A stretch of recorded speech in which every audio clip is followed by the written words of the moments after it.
Crecer y separarse es algo difícil.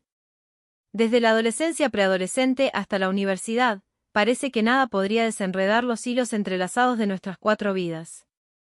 Pero, inevitablemente, la realidad se hizo presente cuando las carreras, el amor y la vida adulta en general nos dispersaron por todo el país. Micaela se mudó al oeste para estar con su novia, Val terminó volviendo a sus raíces sureñas, y Lucas se mudó a la gran ciudad para aceptar el trabajo de sus sueños. Y eso me dejó como el único remanente en nuestro pequeño pueblo universitario, con una confusión inquietante sobre mis planes para el futuro y los recuerdos de los días y años pasados aún frescos en mi mente. Eventualmente, sin embargo, como solemos hacer, me organicé.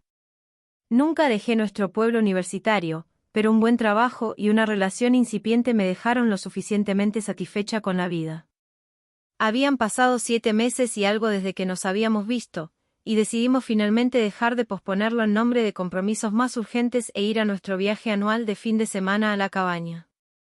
Se había convertido en un elemento básico de nuestros años universitarios, pero, naturalmente, fue más un desafío logístico una vez que tuvimos que luchar contra la geografía. Había una cabaña en particular que siempre alquilábamos, ubicada en la base de colinas verdes y asomándose desde una espesa zona forestal con un pequeño lago cerca. Tardamos unas cuantas horas de más en llegar en coche, pero esa cabaña se convirtió en nuestro lugar favorito en el mundo. Dados nuestros diferentes puntos de partida, hicimos nuestros caminos por separado. Llegué el viernes, cuando el sol se hundía bajo el horizonte, el primer día de nuestra estancia, y me recibió una Micaela nerviosa que había estado sentada en el porche con un cigarrillo parpadeante entre los dedos de una mano mientras que la otra jugaba con una goma para el pelo. «Bella, ha pasado una eternidad, te extrañé», exclamó con una sonrisa de oreja a oreja en su rostro. Me eché a correr a medias antes de abrazarla con los brazos en un cálido abrazo. Yo también la había extrañado. «Pájaros madrugadores», dije mientras miraba nuestros coches aparcados. «Más bien los más madrugadores de los tardíos», bromeó. Me condujo a través de la gran puerta de madera y hacia la cabaña, y le dije que me refrescaría en mi habitación. En algún momento después de mi ducha, me debía haber quedado dormida porque el sonido de nuestra llegada finales me sobresaltó de un sueño involuntario, y aparentemente habían pasado 2 horas. La charla de Val y Lucas era lo suficientemente fuerte como para ser escuchada desde mi habitación, y la risa de Micaela probablemente se podía escuchar en todo el mundo. Sin embargo, había otra voz allí, una que no podía reconocer a pesar de una sensación de familiaridad. Supuse que Val o Lucas habían traído a un amigo. Molesto, dada mi predisposición a un toque de ansiedad social, pero nada con lo que no hubiera lidiado antes. Bajé las sinuosas escaleras de roble y entré en la sala de estar, donde los amigos que tanto anhelaba ver estaban esperando con amplias sonrisas y bebidas de celebración ya en remolque. Una ronda de abrazos apretados y besos en las mejillas después, y estábamos listos para una larga noche de ponernos al día, pero me criaron en un hogar con buenos modales e insistí en que me presentaran al acompañante que alguien claramente había traído. Fue lo primero que noté cuando entré en la sala de estar, y había asumido que se haría una presentación después de haber saludado a los presentes a quienes ya conocía. Aparentemente, nadie más lo pensó así. Era una mujer un poco mayor, quizás de unos 30 años, de bastante altura y con largo cabello castaño que fluía justo más allá de su cintura, vestida con ropa de una dama de generaciones pasadas. Las cosas vintage estaban de moda en estos días, así que traté de no juzgar. Además, se veía lo suficientemente bien. Habíamos intercambiado un breve contacto visual cuando abracé a Val, pero no se pronunciaron palabras, y no se extendió ningún gesto de posible amistad. Bien, lo haré yo misma, pensé. Hola, soy Bella. Encantada de conocerte, murmuré con un aire de falsa confianza y un brazo extendido. La mujer se quedó allí, en silencio y sin ofrecer nada a cambio, salvo una mirada dura. ¿Estás bien?, dijo Micaela. Parece que alguien ya ha bebido lo suficiente, bromeó Lucas.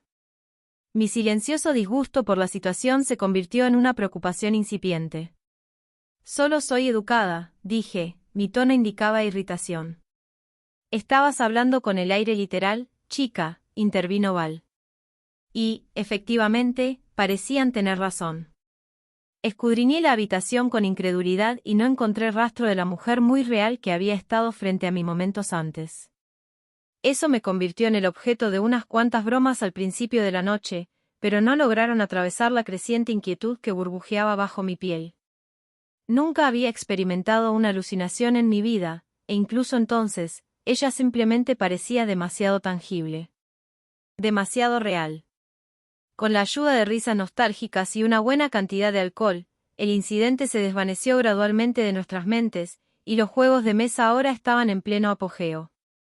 Habíamos pasado por unas cuantas rondas de Monopoly, la ronda obligatoria de adivina quién y finalmente pasamos al buen y viejo uno.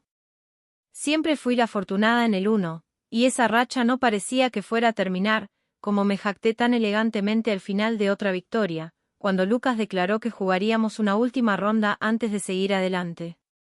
Entregamos nuestras cartas y él las barajó una vez más antes de repartirlas en un círculo ordenado. Supongo que todos estábamos borrachos en ese momento porque Lucas necesitó poner un juego extra de cartas en el círculo para darse cuenta a quién le había dado ese juego. Chicos, creo que alguien realmente trajo a un amigo, dijo con una ligera dificultad para hablar. Dada su personalidad, al principio lo tomamos como una broma. Dude, supéralo ya, dije en voz alta. No estoy bromeando, Bella, déjalo, respondió. ¿Cómo es ella entonces?, pregunté. Su respuesta me hizo entrar en razón rápidamente. Como tú, pero 10 años mayor o algo así. De hecho, se parecía un poco a mí, solo que una década más mayor. Lucas estaba viendo a la misma mujer que yo vi antes.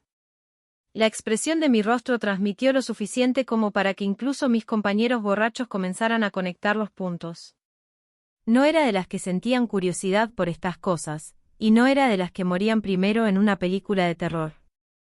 La afirmación de Lucas sobre la mujer que vi fue suficiente para que le dijera a todos que me iba de allí, y las protestas de mis amigos hicieron poco para cambiar de opinión. Propuse alquilar otro lugar por la mañana y dije que me dirigiría al motel más cercano mientras tanto. No iba a pasar la noche en la cabaña ahora aparentemente habitada por fantasmas. La resistencia a mi apresurada decisión continuó mientras metía lo poco que había desempacado de nuevo en mi bolsa de lona, pero cuando estoy convencida de algo, nada puede cambiar mi opinión. Una costumbre que probablemente hace tanto daño como bien, pero una costumbre de todos modos. Me despedí de mi ahora enfadado grupo de amigos y giré el pomo de la puerta principal mientras buscaba las llaves de mi coche en mi bolsillo y salía a la fresca brisa de la medianoche del verano. Bueno, di un paso afuera. El otro, inexplicablemente, me llevó de vuelta a la cabaña que acababa de dejar. Me encontré de pie con el pasillo y las escaleras en mi línea de visión, y mis amigos lanzándome dagas de confusión. La puerta estaba cerrada detrás de mí como si nunca se hubiera abierto, y mis pies estaban firmemente plantados en la alfombra de «Bienvenido a casa», que yacía sobre el suelo de madera. «Ya nos extrañas, dijo Micaela con los brazos exageradamente cruzados. Pensamientos de confusión se arremolinaban en mi mente, y todo lo que pude reunir en respuesta fue una expresión de incredulidad con la mandíbula floja. En el momento en que di ese segundo paso afuera, fue como si simplemente dejara de existir en cualquier lugar que no fuera esa maldita alfombra. No recordaba haber vuelto a la puerta abierta, ni recordaba haberla atravesado. Sin decir una palabra, lo intenté de nuevo. Y de nuevo. Al igual que Micaela, Val y Lucas. Mirando desde dentro de la cabaña, todo parecía normal. Uno, o en algunas ocasiones dos, de nosotros abriría la puerta y plantaría un pie delante del otro antes de cerrar la puerta y presumiblemente viajar a la noche. Pasaría un minuto más o menos antes de que quien se hubiera ido apareciera en la puerta principal una vez más y se permitiera entrar. Pasamos la mayor parte de esa primera noche, en medio de acobardarnos de miedo ante el creciente número de apariciones de la dama no invitada, tratando de jugar con el aparente sistema. Saltando y saltando en lugar de dar 2 pasos distintos, tratando de forzar la puerta para que permaneciera abierta, tratando de volver a abrirla, y finalmente, barricándola cuando se cerró de golpe por su propia voluntad con la esperanza de permitir que al menos uno de nosotros escapara, y finalmente conformándonos con mirar desde las ventanas de la sala de estar después del fracaso en todos nuestros otros esquemas inútiles. La observación fue lo más aterrador de estos sucesos imposibles. Las ventanas daban a la entrada y eran lo suficientemente grandes como para ver la mayor parte del exterior frontal de la cabaña, pero no lo suficientemente grandes como para mirar hacia el porche delantero. Observábamos como quien salía de la cabaña caminaba hasta la cima del camino de tierra que conducía de regreso a la civilización y fuera de la vista. En el momento en que cualquier remanente visual de su presencia había desaparecido, aparecían, habiendo abierto la puerta y entrado como si nada hubiera pasado, de nuevo en la cabaña. La mencionada barricada tampoco hizo mucho para permitir la fuga de nadie, la puerta se abría y se cerraba por su propia voluntad enojada. No se podía pedir ayuda dado el servicio irregular en el mejor de los casos que había allí, y los vecinos más cercanos estaban a kilómetros de distancia. Nuestro pacífico aislamiento se había convertido en todo menos eso.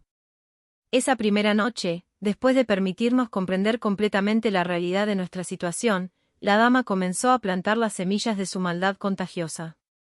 Empezó con Lucas. Sus ojos inyectados en sangre se fijaron en un punto fuera del grupo de falsa comodidad en el que nos reunimos.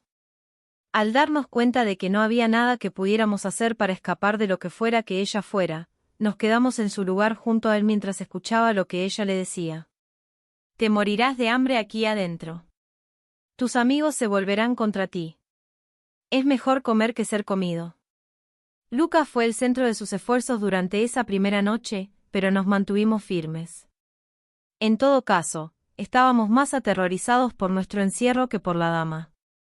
Pero ella tenía razón. Teníamos suficiente comida para el fin de semana y un día o dos más como mucho. Incluso el racionamiento no serviría de mucho con la comida de vacaciones nutricionalmente deficiente que trajimos. Nos moriríamos de hambre. Y sus recordatorios de esto se extendieron a todos nosotros, volviéndose cada vez más violentos en los escenarios que representaban. Intento de escape frustrado tras intento de escape frustrado nos llevó a un acuerdo silencioso para que aceptáramos nuestra situación al final del fin de semana. El hambre se hizo presente el lunes, y los ahora exasperantes susurros de la dama comenzaron a combinarse con nuestros gruñidos estomacales. Por razones desconocidas, se centró en Lucas. Para este punto, habíamos sobrepasado nuestro fin de semana original por al menos 2 días y el tiempo mismo estaba comenzando a perder significado en medio de la locura de lo que nos estaba pasando. Ya fuera la realidad de la situación o alguna capacidad parasitaria de los susurros de la dama lo que lo rompió, finalmente se rompió. Todos dormimos en una habitación, la habitación que yo misma había elegido al principio de nuestra terrible experiencia, porque nos daba una falsa sensación de seguridad. En realidad, sabíamos que no podíamos hacer nada, pero era más fácil enfrentarnos juntos al mal en el que nos habíamos convertido en patos sentados. La luz del sol comenzaba a entrar a través de pequeños huecos en la cortina, perturbando el sueño en el que todos nos habíamos deslizado involuntariamente y dándonos la bienvenida a otro día de encarcelamiento hambriento. Apenas había abierto los ojos cuando fui testigo de la escena que tenía ante mí. Lucas estaba sentado solo en la esquina más alejada, hundiendo afanosamente sus dientes manchados de sangre en la carnosidad de una carne misteriosa. A su lado yacían una goma para el pelo rosa, un cuchillo brillante y un mechón de pelo rubio sucio. Micaela. Se había rendido a todo a lo que juramos que nunca nos rendiríamos. Los gritos instintivos que solté fueron suficientes para despertar a Val, quien, afortunadamente, eligió la opción de huida en lugar de quedarse paralizada como yo, y me agarró del brazo antes de poner la mayor distancia posible entre nosotros y el dormitorio de ese horrible incidente. Me gustaría decir que la vista fue lo peor, pero lo que empeoró mucho las cosas fue el hecho de que a Lucas no le importábamos. Se había consumido por el hambre, y en ese momento, se estaba deshaciendo de ella. Como un depredador que elige a los animales más vulnerables de una manada, pronto nos alcanzaría. Ni Val ni yo vimos a la dama después de que se había acurrucado profundamente en la mente de Lucas. Supuestamente había estado buscando un recipiente entre nosotros, y ahora lo tenía. Durante las primeras etapas de la inanición y el empeoramiento rápido, la fiebre de cabaña literal, Val y yo reunimos nuestros restos de comida y suministros restantes antes de atrincherarnos dentro de la habitación más alejada del dormitorio de ese horrible incidente. Y rezamos. A pesar de que ninguno de nosotros tenía una pizca de religiosidad ni fe en nosotros, rezamos.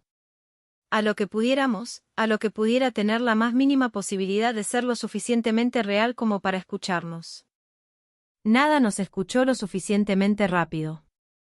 Val murió de hambre una cantidad de tiempo desconocida después de la muerte de Micaela, mientras yo la sostenía en mis débiles brazos en el dormitorio que acepté que también se convertiría en mi lugar de descanso final. Dejé de rezar por el rescate y me conformé con desear que el hambre también me llevara antes de que lo que fuera que se convirtió Lucas volviera a sentir hambre. Quizás no debería haberme conformado. Cualquier mal que habitaba en esa cabaña nos rompió a todos de diferentes maneras. Lucas a través de la locura, Micaela a través del asesinato, Val a través del hambre, y yo. Lo peor se había reservado para mí.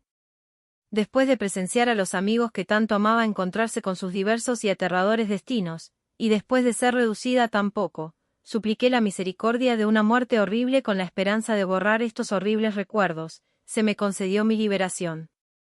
El ulular de las sirenas resonó por la cabaña, y las luces azules estroboscópicas de los coches de policía que entraban en el camino se filtraron por las ventanas. La memoria me falla más allá de este punto. Aparentemente había intentado arrastrarme hasta la puerta del dormitorio y pedir ayuda, pero me derrumbé no muy lejos de donde empecé. De donde el frágil cuerpo de Val aún yacía. Encontraron lo que fuera en lo que se había convertido Lucas aún festejando los menguantes restos del cuerpo en descomposición de Micaela. Supongo que el hambre habría ganado la carrera para aliviar mi alma de su peso mortal antes que él. Todavía desearía que lo hubiera hecho. Se había abalanzado sobre los socorristas tan pronto como forzaron la entrada, y lo acribillaron a balazos. A pesar de mis protestas en contra y a pesar de que el cuerpo de Lucas desapareció de la morgue a la que había sido llevado, la historia oficial sigue siendo que él lo orquestó todo. Que nos preparó para ser los corderos de su matanza. Pero yo lo sé mejor.